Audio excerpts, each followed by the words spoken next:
Welcome to Franchise Marketing Radio, brought to you by SEO Samba.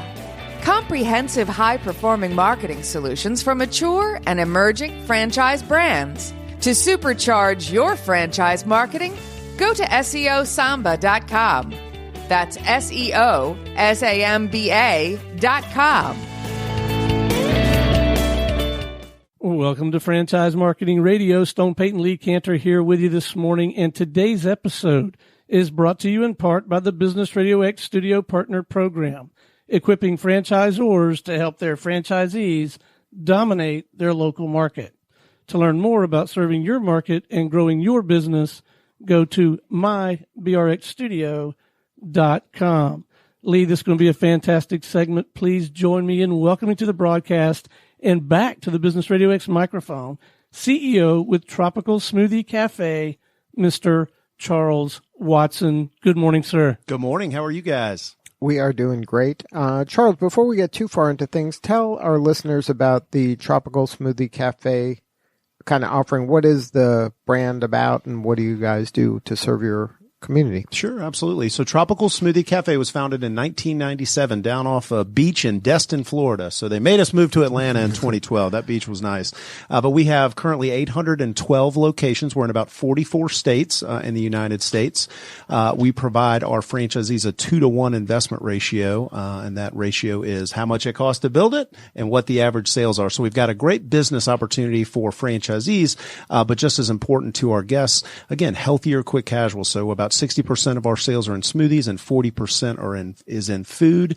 And that includes wraps, flatbreads, sandwiches, and salads. So super excited to get into our communities and serve them a little bit healthier food. Now, when it started, was it always the intention to franchise, or was this somebody that said, hey, let's just sell smoothies and healthy food? You know, our two founders, like anything, American dream story, two guys, the two founders, David Walker and Eric Jenrich. David was a Subway franchisee and Eric was a Blimpie franchisee, back in the late 80s, early 90s. They ran across an old beach bum hippie guy who had a place called Tropical Smoothie, literally on the beach. Would go to the market and get fresh fruit and would do smoothies. Both of our founders approached their brands that were very well established and doing well at that time and said, you know what the future is? The future is smoothies. Neither one of those brands took them up on that offer, which is why I'm sitting here today. So they opened about 3 or 4 locations between 1993. So they partnered with that person? They did initially, and they opened 3 or 4 locations. They ended up buying out, and when I say beach bum hippie guy, I mean that in the nicest way. Exactly. Super nice guy. Ended up buying him out, and they started franchising in 1997. And David Walker, one of the founders, actually opened the first location in Tallahassee, Florida, right at the beginning of 1998. So off to the run. So the initial concept was some guy just said smoothies are a great idea. Literally, yeah. And then so he started doing it. Then these people who had franchising background said, this is an opportunity. We're successful in this thing. This can be a franchise. Yeah, absolutely. They loved the product, and loved that they really were, as most entrepreneurs are, they really saw the future both from a healthier perspective, an ease of use, a food cost, et cetera. And as we've seen, smoothies have themselves become somewhat ubiquitous these days, right? A lot of people freaked out when McDonald's started doing smoothies. It ended up being a great thing because everybody knows what a smoothie is now, and it's another meal replacement or beverage option. And we do a great job of attaching our food product with that smoothie product to give somebody a full, well-rounded meal. Now, when you came aboard as CEO, what was your goal? Was just to keep getting it spread out around the country? That was what you were charged with primarily? Absolutely. Growth is a big part, but it's not growth just for growth's sake. In our business, brand awareness is huge. And at the end of the day, attacking street corners, and involving yourselves in communities is ultimately what leads to the success of great brands. And so absolutely, I'm a growth guy. My background was as chief development officer, and I've been in franchise development for a long time. So continue the track forward. Our ultimate goals, in the short term, 5-year goals, 2025. We want to have 1,500 locations, $1 million AUV. So our average store is doing about $1 million. And most importantly, our franchisee profitability at about 18%. So super excited to reach those goals. And then for a person considering a franchise, how do you pitch this to them? So I would tell you Tropical Smoothie Cafe is a great investment. One, that 2-to-1 investment ratio I mentioned. At the end of the day, if franchisees make money, everything will work Everybody out. wins. Everybody Right. wins. Right. Absolutely. So we really focus on franchisee profitability. I think we're in the right place at the right time in the market, right? We are belt high fastball middle America. On a scale of 1 to 10, our average customer is about a 4 to 6. It's not the Pilates instructor that wants wheatgrass on cardboard, and it's not, a sloppy Joe eater or Right. fried whatever. So we're right in the middle, and it allows us to inspire a healthier lifestyle. So we have some more indulgent items, and we have some kind of uber healthy items. So it allows our consumers to be inspired to do that. And our motto, eat better, feel better, makes as much sense in 1997 as it does today. Right. That When should I be go across the pretty street and universal. it's pretty universal. So we're not rocket scientists over here. Now, are your franchisees typically, are they people that have come from other franchises? Are they kind of franchise people who are in the business of franchising anyway, and this is just another one they're adding to their portfolio? Or are you getting kind of the brand new person that's the first to bite at this apple? I tell you what, for the first 20 years of this business, it's absolutely the brother and sister, the husband and wife, the mom and pop, so to speak, franchisees that have driven and fueled the growth of this business. Last year, we opened 110 locations. 70% of those were existing franchisees.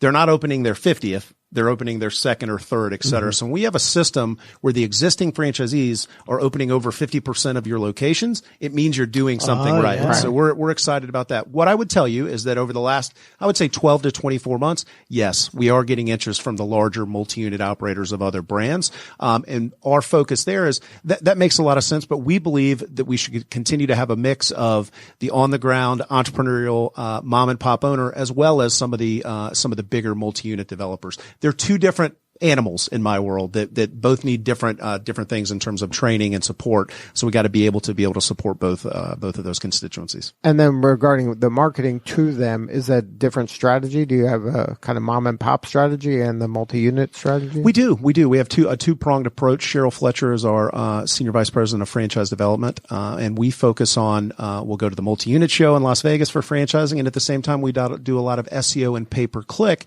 that is targeted towards, hey, I'm an accountant and I don't like this anymore. And I want it the old be your own boss, right? In business for yourself, but not by yourself. So two-pronged approach there to get both. Because again, we think the mix of those two is what ultimately is going to lead to our long-term success. And then when a mom and pop person comes on board, they're typically buying one with the option to have several. Is that kind of the typical purchase? It depends. The single unit person, it depends on capital, right? At the end of the day, this is a business that's about $360,000 all in to get up and running. The average person will have about $100,000 to $125,000 in liquid capital, and then they'll go out to the market and typically get an SBA loan. We have a lot of vets, so there's the Patriot Express loan. There's a lot of financing options right now, but typically you're into the business out of pocket for about $125,000. You take out a loan, you get it up and running. It cash flows and it's successful, and that typically has been what we've seen is, wow, this is great. I'm making money. I want to do another one. I'm paying off my debt, et cetera. So we love to see that. At the same time, the scale of being able to go and open and have more capital and open 3, 4, 5 in 18, 24 months is also very accretive. And again, if they're making money, you want to open more of them faster. And then, but do you give them kind of the system and the tools to say, like, here's a roadmap for one that can lead to 2, 3, 4, 5? From a sales perspective, they have to purchase the franchises. So if they buy one, and ultimately their goal is to own 5, which is the case for 90% of people. Very few people come in and say, I want to have one. Right. So if they're ready to purchase the franchise, we may or may not sell it to them based on what their capital position looks like and what their experience position looks like. Because from our perspective, if we're selling additional franchises to one operator, we need to give them the space to go build those out. And if they don't on hand have the capital needed, we could be locking up that territory, which will slow down our development and sort of eat up some of that development area. So it's a very one-to-one personalized conversation that our franchise development people have. At the end of the day, people get into franchising. Sure, they love our food, they love our smoothies, they love what we stand for, but they're trying to drive their income, their wealth, their equity, and their lifestyle, right? If you're going from an accountant to a restaurateur, we got to have a discussion about that to make sure that your skill set fits with what we're doing. And let me tell you something. Restaurants are a hard business. Make no bones about it. It's long hours and low margins. Oh, sign me up for that, right? So we got to make very sure that we're aligned on what the goals of that person are, because it's typically, what do I want to do for my family? I want a second house. I want to do whatever. Can our business meet those goals? Because there's 3,500 different franchises out there, and there's a fit for probably every one. Our job is to make sure that Tropical Smoothie Cafe is a fit for that particular individual that we've gone out and fished for and brought them in the boat. We'll throw them back in the ocean if we don't think it's a good fit and they're not going to be successful. So what are some characteristics of a good fit? The best thing that I see is passion. If you are passionate about the brand, nothing defeats passion. And so we see that a lot with our brand, because again, we play in that little bit healthier space. Most of our franchise buyers are not interested in some of the standard QSR that's out there that may not be as far along the health continuum as we are. Passion is number one. Number two, the ability to follow a system. I mentioned vets. We have a lot of success with our veteran franchisees, and we're part of the IFA, the International Franchise Association's vet fan program, where we discount the franchise fee in half. We want to do our part to give back to vets and get them into business. And so following a system, vets certainly know how to do, and we talk a lot about that. We created the bicycle. We've been doing this for 22 years. We've made every mistake in the book. Make no mistake. And so we don't want them to have to do it. So absolutely, the training and support, the books, the training online, visual books, that's what you're signing up for and you're paying for. And those franchisees that quote unquote buck that system a little bit, ultimately aren't doing themselves a service, because they're not getting full value out of the royalties that they're paying, because our job is to support them and to put the systems and processes in place to allow them to be successful. So passion and following a system. So you mentioned the accountant person. So it's the accountant that's working for a big firm more so than the guy that has his own shingle out there as him being the accountant. Typically, yeah, I would say so. It's what's driving you, right? What's in your heart? And I know I get a little corny with this because I've done it a long time, but this is a great country where we have a system like franchising, and we could talk later. Franchising is a little bit under attack, like many industries are. Right. I believe in it. I believe it's the biggest economic force for entrepreneurship that this country has ever seen. And there's more wealth that's been created through this model, through this business model, than just about any other. And so really understanding what a person's goals are and what their passion is and what their heart is telling them to do. If you can get down and have that conversation with them and be really honest, we can make great decisions on whether our brand is a fit. Because I'll tell you what, somebody comes into a discovery day or is working with our folks and we have some of these conversations, it's completely fine to say, this isn't for me. Right. I'm going to go look at something else. That's a win for both. Right. Now, it's interesting that you mentioned the importance of franchising in terms of how much wealth it's created for people for a long time now. Right. It's not brand new franchising. Nope. We interview a lot of wealth management people, and the wealth management people will talk to them, and we ask them, when you're advising somebody about their wealth, do you ever talk about opening your own business or getting a franchise? And that's usually not in their portfolio. Not in their wheelhouse. Yeah. And that has always surprised me. So do you see that as well? I do. I've yet to have a lot of conversation with wealth managers around that. And I think here's what it is. I think lack of education about the particular business model. And by the way, if you really are a wealth manager, you need to know what investments you're putting people into.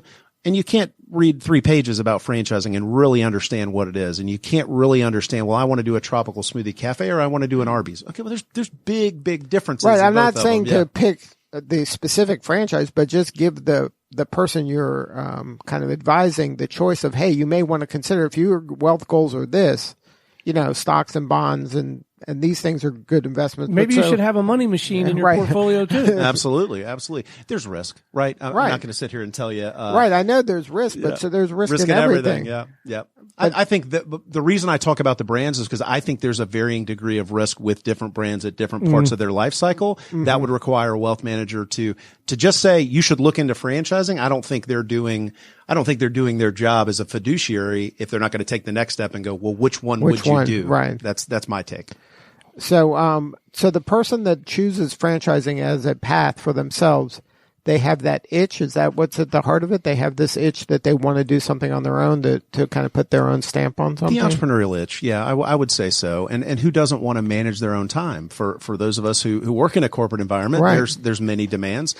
I think it's really understanding that even with that entrepreneurial itch and scratching it and going into franchising, one of the things that I've really noticed, especially with higher level, corporate folks, is that you're now the CEO. but you're the CEO of a business where you clean the bathrooms, right, exactly. do the P&Ls, right. you're the CMO, the CEO, right. and some franchisees have a hard time with that because they're used to a team. Right. You are the team a help now, desk. right? They're used to a help desk, et cetera. So we try to talk about that as well. It gives them the opportunity to do what they want with their time. And whether it's our franchise or another one, blood, sweat, and tears. The amount of effort put in is typically the amount of, the amount the business can do for you. Now, can you share some stories of maybe franchisees that have kind of exceeded their own expectations?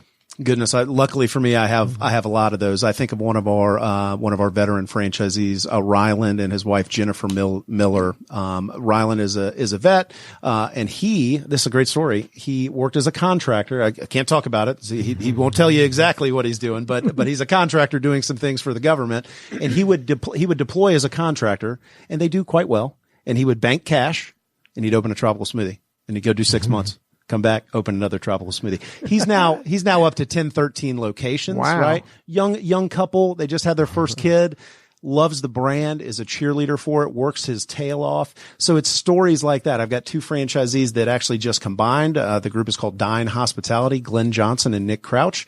These guys are both 36 years old. They've combined their empire. They're up to 55 locations. And their next goal is $100 million in sales across wow. their organization. It's pretty impressive what you can do quickly with a lot of hard work and a lot of hustle. So now, any advice for the kind of the budding franchisor out there? Is there any kind of do's and don'ts you would recommend them kind of avoid or to do more of early on? It's funny. I was in New York yesterday at a conference, and a fraternity brother of mine from college is at an emerging franchisor. It's called the Melt Shop, based out of Manhattan, and they're up to about 20 locations. And we had this exact conversation. The first thing that came to mind is not expanding too rapidly and understanding your geography. You hear the idea of concentric circles. Certainly in restaurants, it's also, can I distribute? Can I get the food products that I right. need? If I'm in Seattle, Atlanta, and Boston, and I'm a young franchisor, that's really hard to do. It's really hard to do. And we talked about travel costs before we came right. on air. You got to go support franchisees. So I think it's understanding what your brand provides and picking the right franchisees, being even more diligent at the front because you don't have as much. But that's the hard part because you're like looking for new ones. So exactly. And so if you can set yourself up so that you are not keeping the lights on by selling franchise, we call that royalty self-sufficiency. Getting to royalty self-sufficiency as quickly as possible takes the heat off of franchise sales to keep the lights on. So choosing the right franchisees and understanding your geography because you have to go prove the model.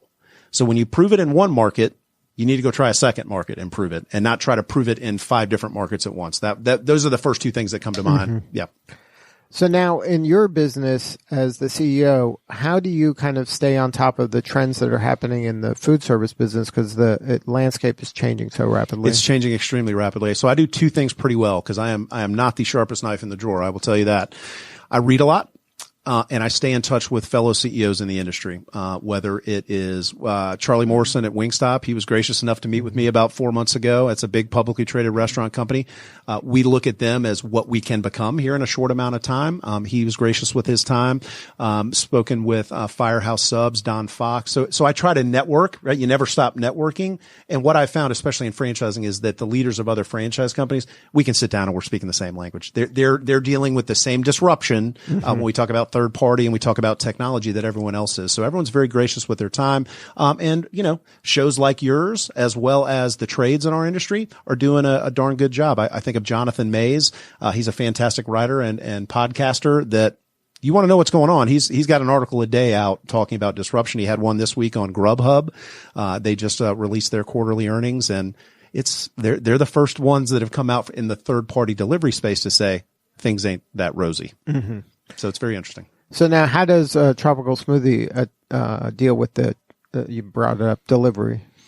So we currently, what do? We hire somebody smarter than myself. So I just hired a chief information and digital officer. He's on week 2. I was just up in New York with him. He fixed it? He fixed it in 2 weeks. Can you believe it? Nice. Good hire. A good hire, exactly. No, he's got a little ways to go. But he is previously with Papa John's and with Blooming Brands. So as we've grown as a brand, we can invest in higher and higher level talent, which is extremely accretive to both Tropical Smoothie LLC and our franchisees, more importantly, right? So we're on all third party delivery We also do online, and we have our own app, et cetera. So all table stakes things at this point. Now it's about elevating that guest experience through those channels and being able to deliver on it in the cafe. And I'll give you an example. If I order through the Tropical Smoothie website and order ahead, I'll pick it up 10 minutes. Great. That customer service experience is very different than walking into the restaurant. Hello, welcome to Tropical Smoothie. I'm Charles. Right. Would you like to try the acai berry boost? You're going to get a 0 or 100 on that interaction. If my smoothie or food is ready to go, it's got my name on it, and it's in the cubby, and it's at the right temperature, 100. You won. Right.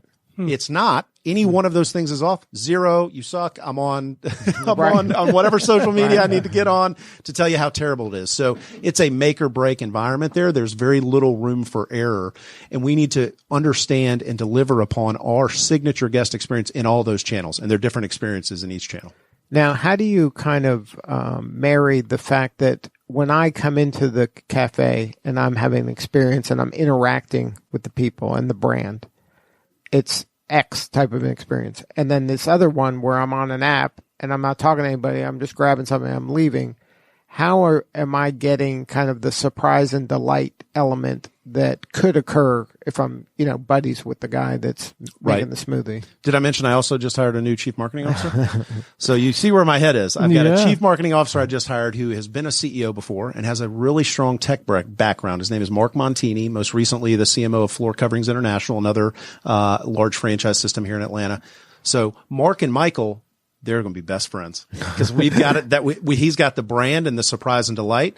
And Michael has the get it done, make the APIs work, make everything work so we can deliver on that signature, guest experience. If you have anyone on your show that has completely figured it out, please let me know because I would love the answer. That's literally, if you went in the whiteboard in my office right now, that's what's up there. How do we do this by different channels?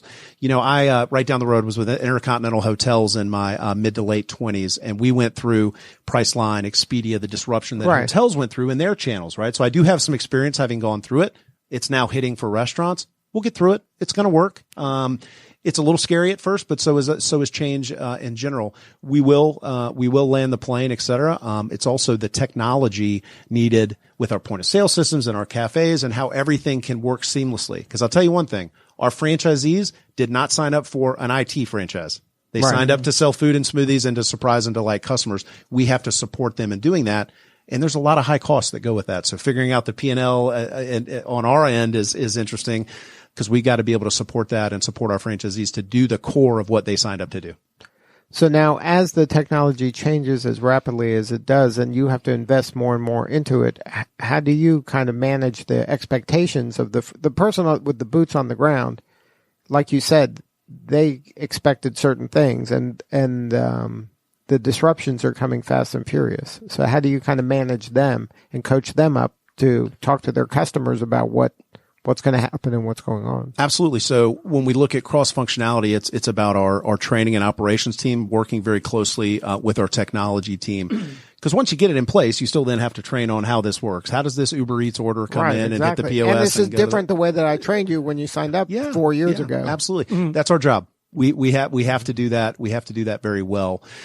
So in process on a little bit of that, I mean, I've got a franchisee who's doing almost 60% of his business out the door, third party delivery. That's at the extreme high scale for us, right? He knows how to run that business. And I would argue that's a different business right now than many of our other franchisees. We're leaning into it. I believe that Tropical Smoothie Cafe, it's convenience. How do we be as convenient as possible to every one of our consumers? I'm looking at your window and I'm seeing people sitting at their desks. It's 10:45. Man, a morning smoothie would be great. How do I get that smoothie to them as quickly and as easily and as with value as possible? The value quotient is interesting as well. But to our franchisees, they expect us to fix it, figure it out, and make it easy, and to drive their top line and flow it through to their bottom line. So we're in the middle of some renegotiations on some contracts, both with vendors and with some of our delivery partners. So we are fully engaged and leaning in, but we got a lot of meat on the bone to fix, which we're excited about. If you're just joining us, you are listening to Franchise Marketing Radio. Stone Peyton Lee Cantor here with you this morning, and we are visiting with the CEO of Tropical Smoothie Cafe, Charles Watson. Charles, I've got a couple questions around marketing. One from the franchisor perspective. Are there some tools, some methods that are working better than others for you guys in terms of getting the word out about the opportunity to potential franchisees? So the franchise development side of things. Yeah, that side of things. So we have done here in Atlanta, there's a thing called the Franchise Leadership and Development Conference that's put on. It was about 3 weeks ago. And so they have these thing called Star Awards, right? We've won a couple of these over the years. So it is about what is the story you're telling on your website? How are you driving people there, et cetera? So we usually score pretty well. That comes from investment in those technologies to drive people there. What I will tell you is that people are finding our brand and our business opportunity, primarily through the brand awareness of the brand and the search engine optimization and the pay-per-click activities that we have going on. And we invest a lot of money in it. We also have continued to up our game year over year as technology progresses. The way that I go find Lee or find Stone changes literally every 6 months. Yeah. So it's working. We work with an agency called Hot Dish. They're out of Minneapolis, and they help us to understand the super nerdy, how do I go find these people? Where we've gone is we've been able to target markets. So I'll give you a good example. Chicago, this year we've sold 38 franchises in Chicago. Wow. We did that intentionally, and we did a mix of large multi-unit franchisees, some existing, some new, and some singles in there. So Chicago's been the best example of we're going to spend these dollars into Chicago to find the right partners. Okay. We found some of them, and in other channels to find them, to map out the market and drive development at the same time. Because the best thing you can do as a franchisor when you go into a new market is pop them all off very quickly. So it's like, oh my gosh, I mean, Chick-fil-A is pretty good at this, right? Boom, boom, boom. They're all coming up. So we spend a lot of money, a lot of time, and a lot of effort in doing that. There's other ways to find leads. There's portals in our space. There's aggregators. There's brokers, et cetera. We've used those in the past. We don't anymore because we're sort of at a level where we can invest the dollars that we need to really kind of do it all in-house through an agency. All right, so let's take it to the franchisee level. In a local market, are there some things that work better than others in your experience, at least for your system? So we're doing a lot of sports partnerships right now. So we've had a wonderful partnership with the Braves this year. We've got 2 or 3 years with the Jacksonville Jaguars, and we're doing the Carolina Panthers. So the thinking behind this is, especially in those markets, we're pretty well established in Jacksonville, the brand is. How do we attach ourselves to a well-known, well-liked, well-respected brand to pull ourselves up a little bit, right? And so that's a targeted working with another brand that can help pull us up. Hopefully we blast through that in 5 years and we're on TV and we're like some of these other big brands you see all the time. There's that. And then I would say ultimately it's what we call local area marketing. There's still a heavy contingent of shoe leather. The franchisee and our field marketing people need to get out and own that 3-mile radius around the cafe. That hasn't changed in 50 years, 100 years, whatever it is, and it still remains the same. Driving relationships, especially in our brand, we talked about it being skewing a little bit younger with our customers. Very popular with teenagers, very popular with high schools. That high school better know you're down the street, and you better have a deal for them and get them in and support the band or the football team or whatever it is. So getting hyper local. And how does our field marketing team help with that? We have a wonderful sponsorship with another Atlanta-based company. I think you talked to one of the managing directors of the company that invested in it. It's called Huddle. So Huddle is hyper local with high schools. They're ticketing, but it allows us to advertise on the sports ticketing to, hey, after the game, come to Tropical Smoothie and get a $2.99 smoothie. Nice. So it's a good partnership, and we're under common ownership through BIP Capital, which is super nice. So that's working really well. And again, it's still digital, right? There's shoe leather and there's digital, and digital is national. We use a ton of it nationally, but it also works very well at the local level. Now, what's some things that get you and your staff high-fiving at the end of the week? What are some of the things that are meaningful to you at this stage as you're growing so rapidly and you're getting into more and more markets? Is it when that franchisee calls you up and says, hey, this amazing thing happened? Or is it, we got 38 in Chicago? The first thing that comes to mind is comp sales. I look at it at a national level, but I also look at it at the DMA level. Let's look at Atlanta. Let's look at Jacksonville. Let's look at Salt Lake City, et cetera. So when I see those sales cranking up, or they have a plus 26 in Salt Lake City for the week, that's what gets us high-fiving, because that to me is the accumulation of all of our efforts, because that's training, that's marketing, right. That's everything in there. So we keep a very close eye on comp sales. If I can drive the top line for my franchisees, even if they're not the greatest operators in the world, even if they don't have all the technology that they need to manage food costs and labor costs, which they'll have very shortly, they still can flow through, right? It can flow through their P&L. In restaurants, after your fixed costs, there's nowhere else for the dollars to go. So driving top line is always very, very important. So that's what we high five about most. very closely followed by the many, many community activities that our franchisees involve themselves in. At a national level, we support a group out of Casco, Maine called Camp Sunshine. It's for kids with life-threatening illnesses and their families to go have a week-long camp experience with nurses and doctors on hand. We've raised over $7.5 million for them over the past 12 years. We raised $1.2 million last year. So that's what we do nationally. But there are so many things, and we do bi-weekly webinars where we showcase that. We showcase our franchisees in their local communities with charities that they care about. Because again, we give them the flexibility to do that. Is it good for our business to be involved in the community and drive people in? Absolutely. But you can't operate a business these days without being altruistic, right?